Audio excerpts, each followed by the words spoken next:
Ada 3 kesalahan yang boleh menyebabkan bateri kereta korang kong.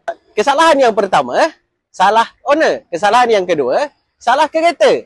Kesalahan yang ketiga adalah kesalahan aksesori. Pertama, salah owner. Salah owner ni macam mana?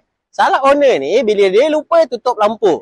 Biasalah kita kan kalau malam ataupun hujan, kita memandu dalam keadaan lampu terbuka. Bila dah sampai dekat destinasi tu, kita terlupa nak tutup lampu.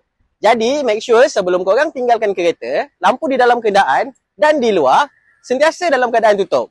Yang kedua, salah kereta. Salah kereta ni macam mana pula?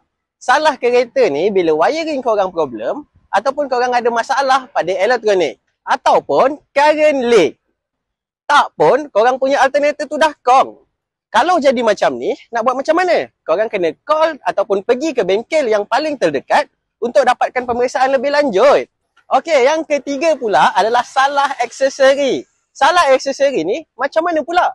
Salah aksesori ni apabila korang pasang terlalu banyak aksesori seperti power amp, subwoofer, lampu tom yum, lampu kelip-kelip, segala lampu yang tak penting lah, yang tak mengikut spesifikasi. Jadi, caranya macam mana?